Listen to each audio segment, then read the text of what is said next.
Ako si Princess Castro at narito ang mga napapanahong balita. Nakauwi na ng bansa ang ilang mga tripulanteng nakaligtas sa kamakailang missile attack sa Gulf of Eden. Bandang alas 5:30 ng hapon kahapon, nakarating ang mga tripulante sa Ninoy Aquino International Airport. Nakatakdang sumailalim sa proseso ng immigration at briefing sa NAIA ang mga ito bago humarap sa media. Inaasahang makatatanggap ng tulong ang mga tripulante mula sa DMW, OWA, DSWD at iba pang ahensya ng gobyerno.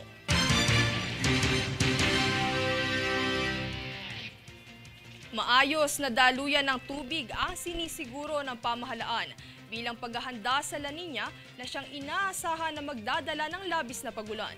Yan ang balitang hatid ni Daniza Lopez.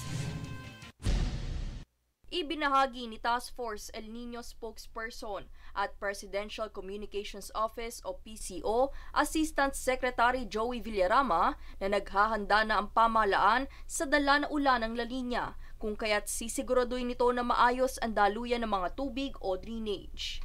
Sa inaasahang pagtama ng La Nina ay mayroon itong epekto ng pagbabaha dahil sa panahon ng tag-ulan na dala nito. Pahayag ni Villarama, ang kaayusan ng mga drainage ay isang gawain na kailangang panatilihin hindi lamang sa panahon ng La Nina. Kaya't binigyan din ito ang disiplina ng bawat individual sa tamang pagtatapon ng mga basura upang hindi makadagdag sa dahilan ng pagbaha o pagbara ng mga daluyan ng tubig. Daniza Lopez nag-uulat para sa One Media Network.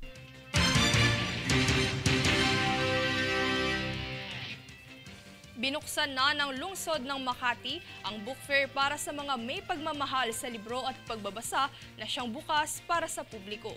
Ito ay bilang bahagi ng 65th Public Library Day na siyang ipinagdiriwang ng National Library of the Philippines.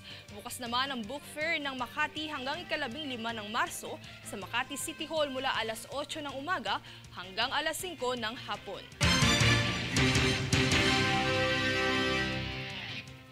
Kami ang boses ng pagbabago. Ako si Princess Castro at ito ang News Force. Sa ulo ng mga balita, Bulkang Taal muling nagbubuga ng volcanic smog.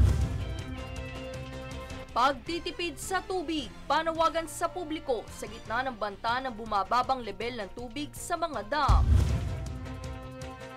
Serbisyong medikal, tinitiyak ng DOH ngayong panahon ng El Nino.